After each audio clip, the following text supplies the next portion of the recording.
Hello, this is Gary Davis, and in this tip and trick I want to show how Mudbox and 3ds Max can be used in tandem to work back and forth for both modeling and texturing. And in this particular example, this character Sven, his head, excuse me, was set up with lots of different sculpt layers in here. And you can see that these are basically different shapes. And as I turn these on and off, these are just sculpt layers. I'll show you how to make one of these real quick if you're not familiar with Mudbox. I just create a new layer, much as you would do in Photoshop or something like that. And I'm going to call this Foo. Now with Foo, I'm going to just grab, maybe make a big brush and do something really obvious here, just like pull on this guy's head. Whoops, let's select that character there and just pull on his head. So we've got something really obvious. Now what I've got over here with each sculpt layer is also this little sort of volume control, and you can see as I move that up and down, it's basically an effect of percentage, 1 to 100, and you can actually overdrive those to say like 200%, or and then knock that back down to 0. And again, you can have these maybe just stay at 100 but then turn them on and off. So you can see what we've got here are all these different character morph targets basically set up. And in the case of 3ds Max, you'd have to have these as separate objects with lots of different edit poly modifiers and whatnot, but in Mudbox it's really easy to do this as sculpt layers.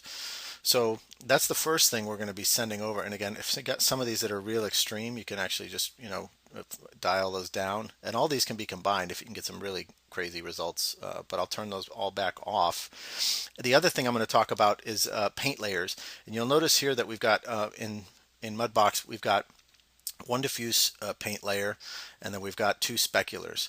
So if I just use the default settings here and I say send this to 3ds Max as a new scene, I'm going to use the default paths or just my D drive, and I'm going to send this over. Now what comes over is the actual model, and in this case the morph targets did not come over. I'm going to show you how to fix that in a second. So here we get our model.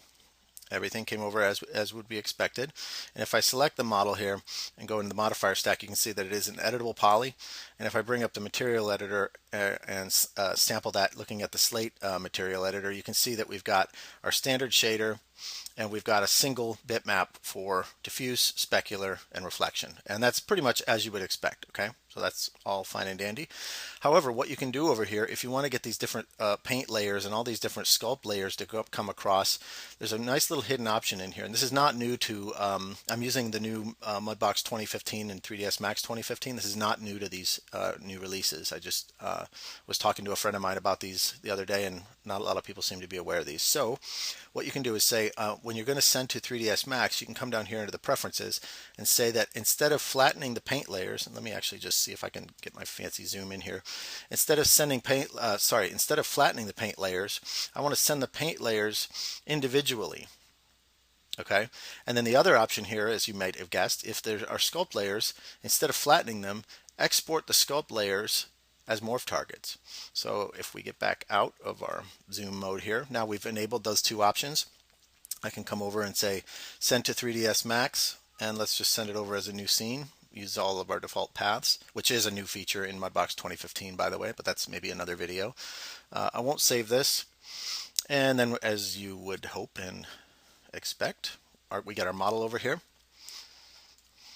If I now select the model and go to the modify stack, you can see that the morpher is already set up, and I've got all those different morph channels.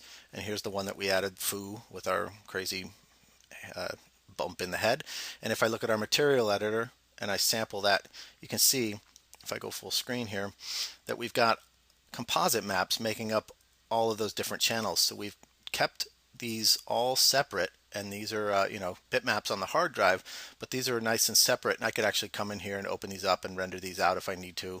I'm not going to get into that today, but it's pretty cool that you have the ability to work between Max and Mudbox for both sculpting and morph layering. So if I were to try to update this, let's see how this works. I haven't tried this one. Let's make a new sculpt layer, and I'm going to call this one whatever, test 2. Test 2. Notice that there is a connection down here. If you can barely see this probably at the resolution I'm posting, but it says connected to 3ds Max. I've got a test 2, and in this case, let's maybe pull his nose out really far, and that's a sculpt layer that we can turn on and off or whatever. I'll leave it up at 100% and turn that off. And now what I can do is say send to 3ds Max and update the current scene. Let's see if this comes across here. Or maybe I do have to send it as a new scene. Whoops, no, it's coming across. See how it goes. And it's just taking a second. This is an FBX transfer, by the way, that's happening in the background, but the connection just alleviates the artist from having to do a lot of that stuff. And there we go. So here's our test, and the update did work. So there you go. Sculpting and paint layers from Mudbox into 3ds Max. Pretty nifty little trick, and that's going to do it for me. Thanks.